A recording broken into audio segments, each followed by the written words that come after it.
Russia সরকারিভাবে রুশ federation নামে পরিচিত, যেটা পূর্ব ইউরোপে এবং উত্তর এশিয়ায় অবস্থিত বিশ্বের বৃহত্তম দেশ। এই দেশটি অর্ধ প্রেসিডেন্সিয়াল ফেডারেল প্রজাতন্ত্র, যার সংবিধান ৮৩টি ফেডারেল বিষয় দ্বারা গঠিত। ১৯৯১ সালে সোভিয়েত ইউনিয়ন ভেঙে যাওয়ার পর পৃথক রাষ্ট্র হিসেবে আত্মপ্রকাশ করে দেশটি। রাশিয়ার উত্তর পশ্চিম থেকে দক্ষিণ পূর্ব পর্যন্ত Norway, Finland, Estonia, Latvia, Lithuania ও Poland, Belarus, Ukraine, Georgia, Azerbaijan, Kazakhstan, চীন, মঙ্গোলিয়া ও উত্তর কোরিয়ার সাথে সীমান্ত আছে। দেশটির অক্তস্ক সাগরের মাধ্যমে জাপানের সাথে ও বেরিং প্রণালীতে মার্কিন যুক্তরাষ্ট্রের আলাস্কার সাথে সামুদ্রিক সীমানা রয়েছে।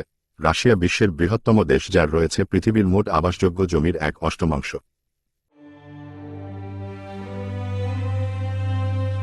দেশটির ইতিহাস শুরু হয় তৃতীয় ও অষ্টম খ্রিস্টাব্দের মধ্যবর্তী সময়ে পূর্ব স্লাভদের মাধ্যমে, যারা ইউরোপের একটি স্বীকৃত জাতি হিসেবে পরিচিত।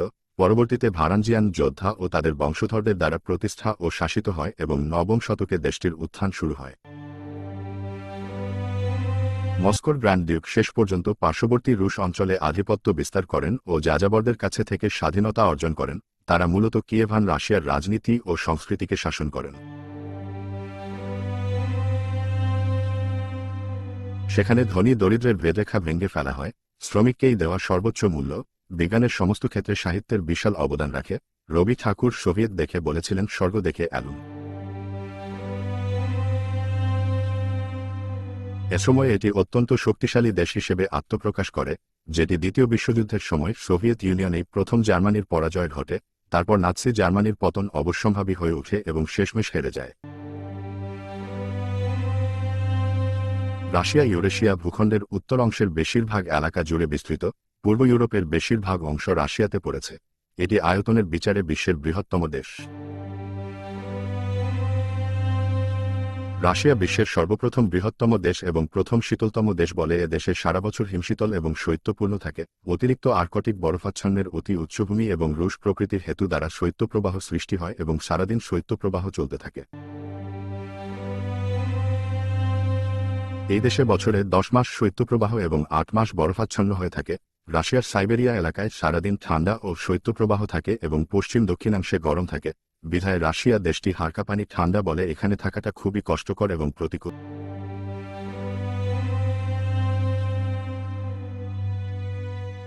রুশ ভাষা রাশিয়া বা রুশ প্রজাতন্ত্রের সরকারি ভাষা। এটিতে রাশিয়ার প্রায় 80% লোক কথা বলে। এছাড়াও রাশিয়াতে আরও প্রায় 80টিরও বেশি ভাষা প্রচলিত। রাশিয়া 8টি ফেডারেল ডিস্ট্রিক্টে বিভক্ত। রাশিয়ার ব্যাপক খনিজ ও জ্বালানি সম্পদ একে বিশ্বের বৃহত্তম মজুতদার হিসেবে তৈরি করেছে। এটি বিশ্বের সর্বোচ্চ তেল ও গ্যাস উৎপাদনকারী দেশ। দেশটি পারমাণবিক শক্তি সম্পন্ন 5টি স্বীকৃত দেশের মধ্যে অন্যতম এবং দেশটির বিশ্বের বৃহত্তম ধ্বংসাত্মক অস্ত্রভাণ্ডার রয়েছে। রাশিয়া একটি পরাক্রমশালী রাষ্ট্র, যেটি জাতিসংঘের নিরাপত্তা পরিষদের স্থায়ী সদস্য।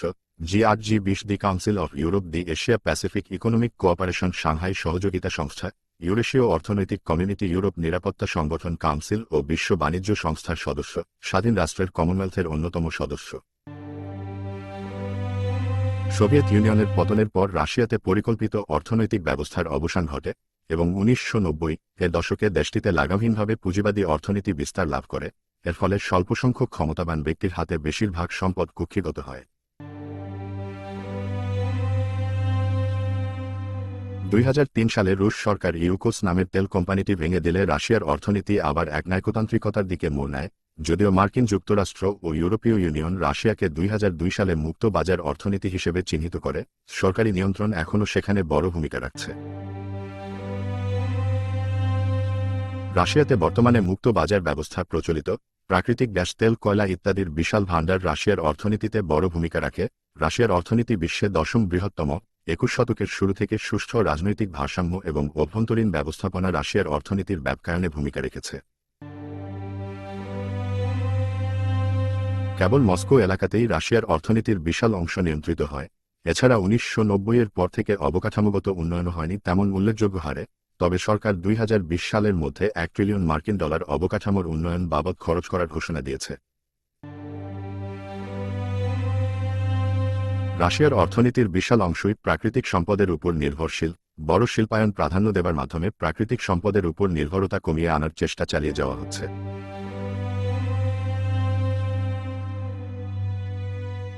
সোভিয়েত ইউনিয়ন ভেঙে যাওয়ার পর তৎকালীন রাশিয়া ফেডারেশনের প্রেসিডেন্ট বরিস ইয়েলৎসিন 1992 সালের 7 মে সোভিয়েত আর্ম ফোর্সের সদস্য ও সরঞ্জাম নিয়ে প্রতিষ্ঠা করেন রাশিয়ান সামরিক বাহিনী। আঞ্চলিক দ্বন্দ্ব, উভয় বিশ্বযুদ্ধ এবং শীতল যুদ্ধের সঙ্গে জড়িত ছিল এই সামরিক বাহিনী। সোভিয়েত ইউনিয়ন পতনের আগে এটি ছিল বিশ্বের অত্যন্ত শক্তিশালী সামরিক বাহিনী, যা সেই সময় সৈন্য এবং পারমাণবিক অস্ত্র সংখ্যার দিক থেকে মার্কিন যুক্তরাষ্ট্রের চেয়ে এগিয়ে ছিল। স্থলবাহিনী, বিমানবাহিনী, নৌবাহিনীর স্ট্র্যাজিক রকেট ফোর্স, বিশেষ বাহিনী এবং এয়ারবোম ট্রুপস নিয়ে রাশিয়া ফেডারেশনের সামরিক বাহিনী গঠিত। নিয়মিত সেনা সদস্য 10 লাখ, রিজার্ভ আর্মি 20 লাখ এবং আধা সামরিক বাহিনীতে রয়েছে 4,49,000 জন সদস্য। রাশিয়ার রয়েছে 22,710টি সাঁজোয়া ট্যাঙ্ক, একটি বিমানবাহী যুদ্ধজাহাজ, 15টি উভচর যুদ্ধজাহাজ, 5টি ক্রুজার, 14টি ডেস্ট্রয়ার যুদ্ধজাহাজ, 5টি ফ্রিগেট, 70টি করভেট যুদ্ধজাহাজ, 33টি নিউক্লিয়ার সাবমেরিন, 17টি সাবমেরিন, 1,264টি যুদ্ধবিমান, 195টি বোমারু বিমান, 1,207 হেলিকপ্টার এবং 12,000 পরমাণু অস্ত্র। রাশিয়া বিশ্বের অনেক দেশে অস্ত্র রপ্তানি করে থাকে। দুনিয়ার সবচেয়ে বেশি ব্যবহৃত এবং জনপ্রিয় অটোমেটিক রাইফেল AK-47 এর নির্মাতা ও ডিজাইনার রাশিয়ার লেফটেন্যান্ট জেনারেল মিখাইল কালাশনিকভ। এ পর্যন্ত প্রায় 10 কোটিরও অধিক এই অস্ত্র বিক্রি হয়েছে এবং বিশ্বের প্রায় 50টিরও বেশি দেশের সামরিক বাহিনীতে এটি ব্যবহৃত হচ্ছে।